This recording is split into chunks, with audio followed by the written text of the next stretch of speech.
What do JJ Watt, 3-time NFL Defensive Player of the Year, Adrian Peterson, NFL Offensive Player of the Year and League MVP, Keenan Allen, Pepsi Rookie of the Year, and Eddie Lacy, AP Offensive Rookie of the Year have in common?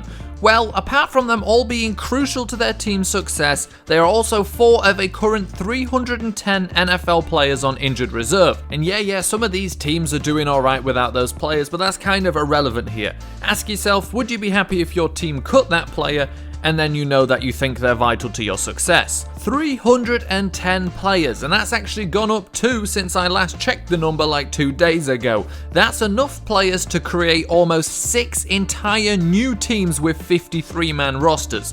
It's also only 156 shy of last year's total, and we're not even halfway through the season. After 7 weeks, over 66% of the number of players put on injured reserve at any point last season are already on it this season. And that's not why this season seems so plagued when it comes to injury though. It's not just the sheer number of players, it's who those players are. Money is a great indicator of how good or important players are, and those numbers make this season look horrific. Through the first 7 weeks, injured players already have a significantly higher cash hit on the salary cap than those 466 players had last year.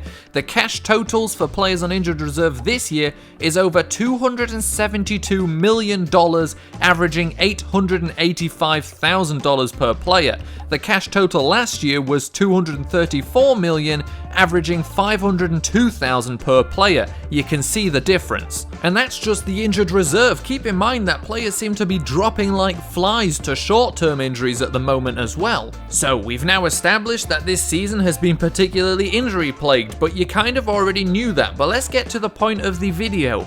Why? Last week, Mike McCarthy, head coach of the Green Bay Packers, said something before his team's Thursday night matchup against the Bears, where 23 players across both teams were listed on the injury report, that I don't think got the necessary attention. It's also worth mentioning that those two teams combined have another 23 players already on the injured reserve. So what did Mike McCarthy say? Well, he said that he believes that the 2011 collective bargaining agreement is to blame for these injuries. And here's a great quote from the article about this on NFL.com. McCarthy thinks injuries are climbing. Now, I don't know if Mike McCarthy has actually looked at the numbers, but if he has, then he doesn't think that injuries are climbing, he knows they are. Now, before we get into the next part, let me quickly explain what the Collective Bargaining Agreement, or CBA, actually is for anybody that's not entirely sure. The CBA basically sets out labor rules for NFL players, like work hours, payment for workouts in the off-season, and so on. And it's something that happens periodically, as each one is put into place for a set number of years. This one, for example, is set to expire after the 2020 season. And now the 2011 CBA was particularly messy, involving a lockout, which I'm sure everyone remembers, but that's not always the case. The NFL actually had the same agreement with minor changes being added between 1993 and 2011. Here's what you need to know about the 2011 agreement. It reduced the number of off-season practices, prohibited tour-a-days, which of course means having 2 and sometimes even 3 full practices in the same day, and put a limit on contact practices in both the preseason and regular season. You may remember the Baltimore Ravens were fined $500,000 and docked 3 OTAs after having their rookies in full pads at their rookie minicamp. Full pads can't be worn until training camp, and padded practices can only happen for a maximum of 3 hours per day. Below I've linked articles on off-season and training camp rules, and if you read them you'll probably have the same 2 thoughts I had. The first one is, are these rules seriously for adult-aged professional athletes? And the second one will be, well, no surprise everybody's getting injured as soon as they start playing real games. And don't get me wrong here, if these limitations on contact practices are better for player health and safety, I'm all for it. I don't want to see them forced into unnecessary activity just because they're paid a lot. So now let's finally look at the numbers. Have injuries increased following a severe limitation in contact practices following the 2011 collective bargaining agreement? The numbers I'm using to look at this are from Football Outsiders Adjusted Games Lost Statistics, which not only accounts for inactive time due to injury, but also the amount of time players are listed on the injury report as limited. Their exact formula and method I can't explain, but it's certainly the most comprehensive statistic available when it comes to time lost to injury. As far as I could see, Football Outsiders numbers on this only go back to the 2008 season, which is fine as it gives us 3 years prior to the 2011 collective bargaining agreement, but of course more data would have been better. In 2008, NFL teams on average lost 52.7 games to injury. In 2009, that number climbed to 53.8. Then in 2010, the final year, the number dropped to 50.8. The average games lost per season over that 3 years leading up to the 2011 collective bargaining agreement was 52.4. And now we look at all the seasons following these new rules on limited contact in practices.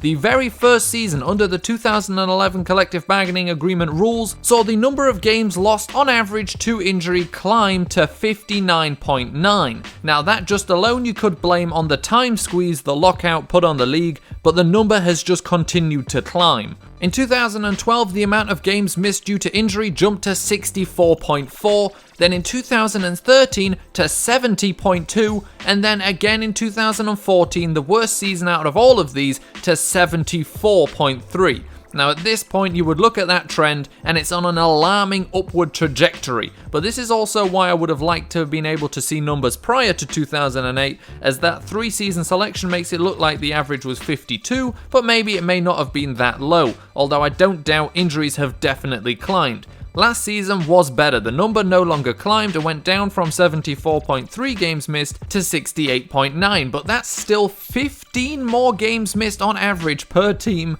than the pre-2011 highest. That's one player missing almost an entire season extra. The average before the 2011 collective bargaining agreement was 52.4 games missed. Since then, the average has been 67.5 games missed. And now, to be fair, there is no direct evidence suggesting that the 2011 CBA is responsible for the increase in injuries, well, except for, the increase in injuries. Rule changes brought about since 2011 have only sought to prevent injuries, and every year have gone further to protect players, and none of these rules, when you really read them, could necessarily have the opposite of the desired effect. The fact appears to be that the 2011 collective bargaining agreement and the restrictions it enforces on practices has led to an extremely noticeable increase in injuries. Mike McCarthy may only think that injuries are climbing, but fact is he's right. Injuries are climbing, and this season on its current trajectory looks set to be the worst in the last decade. And I know there's plenty of talk about how new rules are ruining the sport of football, but at the end of the day, player safety is important, which makes this even more ridiculous because it's having the exact opposite of the desired effect. More players are getting injured than ever before, and this is a trend we're going to be stuck in for the next 5 seasons. This agreement can't be opted out of until after the 2020 season, and the terms of this agreement are literally ruining football. What is the NFL without the 3-time NFL Defensive Player of the Year? What is it without the 2012 NFL MVP and 3 times rushing yards leader? What are the Chargers and Packers amongst a host of other teams without their young superstars? Sure, some of these injuries would still happen. Football will always be a physical sport, but the 2011 collective bargaining agreement prohibits teams from being able to properly prepare players and their bodies for that physicality.